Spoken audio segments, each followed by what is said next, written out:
ये जो question number 5 है ये जेई एडवांस 2008 का क्वेश्चन है। ये कोई बहुत टफ क्वेश्चन नहीं है, बट इसको तुम थोड़ा ध्यान से देखो क्या बोल रहे हैं।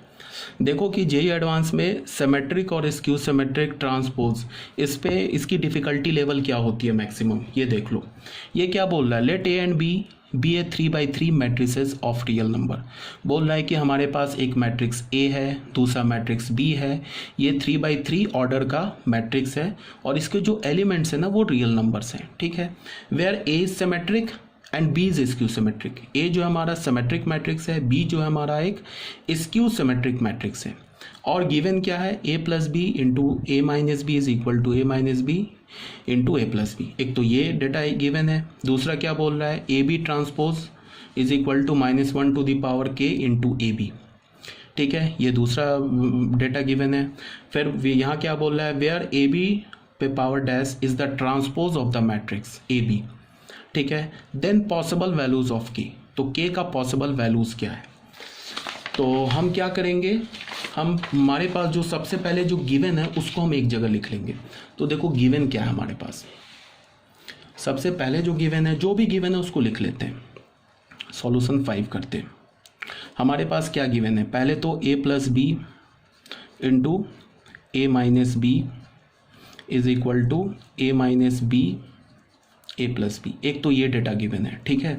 दूसरा क्या गिवन है, A B transpose is equal to -1 to the power K into A B, एक ये गिवन है, ठीक है। तो बोल रहा है ये दो डेटा गिवन है।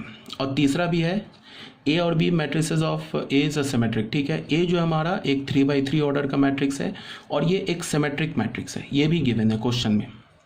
तो यहाँ से हमें क्या पता चला, A is equal to A transpose.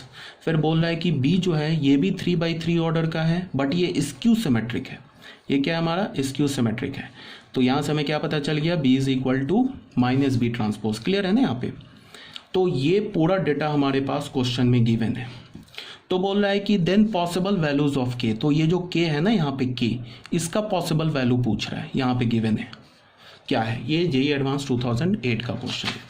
तो कोई बात नहीं, बहुत टफ क्वेश्चन नहीं है। जो गिवन है उसको पहले हम मैनिपुलेट करेंगे। सबसे पहले क्या गिवन है, A plus B into A minus B, ठीक है। और ये गिवन है ए minus B into A plus B. अब देखो कुछ बच्चे यहाँ पे क्या मतलब कलाकारी करेंगे, वो बोलेंगे A plus B into A minus B, अच्छा ठीक है। तो वो बोलेंगे A square minus B square is equal to A square minus B square. तो ए स्क्वायर कैंसिल हो गया, बी स्क्वायर कैंसिल हो गया, null is equal to null हो गया। तो इसका मतलब इस डेटा का तो कोई यूज़ ही नहीं है, ठीक है। तो अगर कोई बच्चा ऐसे सॉल्व कर रहा है तो उसे दोबारा से जाके जो मैंने फर्स्ट मैट्रिक्स का लेक्चर बनाया है वहाँ से देखना चाहिए। अब फिर से सारे लेक्चर्स देखने चाहिए और जितने भी पीडीएफ मैंने भेजे हैं ना वो सारे पीडीएफ पढ़ने चाहिए, स्टार्टिंग से पढ़ो। मैंने कई बार बोला है कि हम ऐसे सॉल्व नहीं करेंगे, ठीक है, ऐसे हम सॉल्व नहीं करते। ए प्लस बी गिवन है तो इसको ए से ए मल्टीप्लाई किया तो ये हो गया ए स्क्वायर। अब फिर ये माइनस ए भी लिखेंगे, इसको अगर मैंने माइनस बी ए लिखा ना तो भी गलत हो जाएगा। फिर प्लस बी ए लिखेंगे and plus minus minus B square लिखेंगे, ठीक है। और ये फिर क्या हो जाएगा, A square plus A B minus B A and minus B square, ये सही है, ठीक है। ये ऑलरेडी बता रखा है कि मैट्रिक्स का जो मल्टीप्लिकेशन होता है वो कॉम्पिटिटिव नहीं होता इन जनरल। अब यहाँ से देखो क्या कैंसिल हो रहा है, A square B minus B square, ठीक है। तो यहाँ से हमें क्या मिला, minus A B plus B A is equal to A B minus B A, ठीक है। तो इसको इस वाले टर्म को इधर ले गए, इस वाले टर्म को इधर ले गए, तो हमारे पास क्या हो गया, 2ab is equal to 2ba। तो यहाँ से हमें क्या पता चल गया, ab is equal to B A, ab is equal to B A आ गया। इससे हमें क्या पता चला, a एंड b कम्यूट कर रहा है, a एंड b कम्यूट, कोई दिक्कत नहीं है, कोई प्रॉब्लम नहीं है, ठीक है। तो ये बात पता चल गया। तो मतलब कि हम हमारा जो फर्स्ट जो इन्फॉर्मेशन गिवन था उसको हमने उस इन्फॉर्मेशन को हमने यूज़ कर लिया। अब दूसरा क्या गिवन है, A B transpose is equal to -1 to the power K into A B.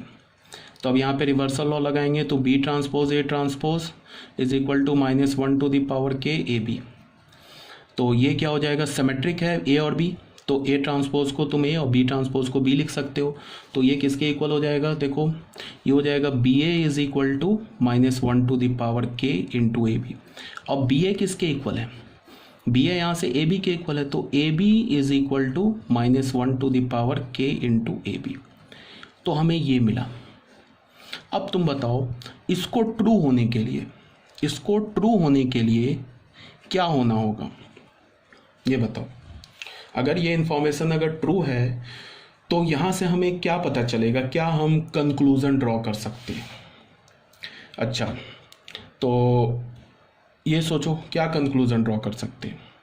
के अगर हमारा इवन मैट्रिक्स, सॉरी के हमारा ऑड नंबर हो जाए, तो के ऑड नंबर हो जाएगा तो क्या हो जाएगा बताओ। अच्छा, यहाँ पे कुछ गड़बड़ हो रहा है, सॉरी। यहाँ पे मैंने बी को मैंने सॉरी यहाँ पे कुछ गलती हो गई, यहाँ से गलती हो गई, सॉरी, कोई बात नहीं। यहाँ देखो ये एक्चुअली बी ट्रांसपोज है ना, यहाँ से देखो बी ट्रांसपोज को मैं क्या लिख सकता हूँ, -b, सॉरी यहाँ देखो ना, यहाँ जो क्वेश्चन में गिवन है ना बी ट्रांसपोज, वो तो -b के इक्वल है ना, बिकॉज बी तो स्क्यू सिमेट्रिक मैट्रिक्स है ना। तो बी ट्रांसपोज को मैंने क्या लिखा, -b। ए ट्रांसपोज को ए लिखा बिकॉज ए तो सिमेट्रिक है, इसको मैंने क्या लिखा, -1 to the power K into A B, ठीक है ना। तो ये क्या हो गया, -ba is equal to -1 to the power K into A B. Clear है। अब इस बी ए को मैं क्या लिख सकता हूँ, बी ए को मैं ए बी लिख सकता हूँ, because B A is equal to A B, यहाँ से देख लो। तो ये क्या हो जाएगा, -ab is equal to -1 to the power K into A B. अब यहाँ से देखो, अब आ जाओ इस इंफॉर्मेशन पे। इसको ट्रू होने के लिए क्या होना होगा, इसको ट्रू होने के लिए ये वाला ए बी ये देखो, ये ए बी तो इक्वल है, इसको हमेशा -1 होना होगा, तभी तो ये जाके ये स्टेटमेंट ट्रू होगा। तो ये हमेशा -1 कब होगा, जब के हमारा ऑड नंबर होगा। के हमारा क्या होगा, ऑड नंबर होगा। तो के का वैल्यू क्या हो सकता है, 1 हो सकता है, 3 हो सकता है, 5 हो सकता है, 7 हो सकता है, ऑड नंबर हो सकते हैं। तो ऑप्शन में क्या है देख लो, ऑप्शन में एक तो 0 है, 0 तो होगा नहीं, ये तो नीदर इवन नॉर ऑड है, एक 1 हो गया और एक 3 हो गया, तो बी एंड डी ऑप्शन हो गया। ठीक है, तो ये क्लियर है, ये कुछ नहीं है, ये ठीक है, ये भी क्लियर है हमारा। तो यहाँ से हमारा हमने क्वेश्चन नंबर 5 सॉल्व कर लिया। अब देख लो इसका सॉल्यूशन है, यहाँ से ये लाइन गलती से खिंच गया, ये कुछ नहीं है, ठीक है, कटा नहीं है, कैंसिल नहीं है, ये मत समझना कैंसिल कर रखा है, ठीक है। और ये 65 यहाँ पे सॉल्यूशन मैंने कर रखा है।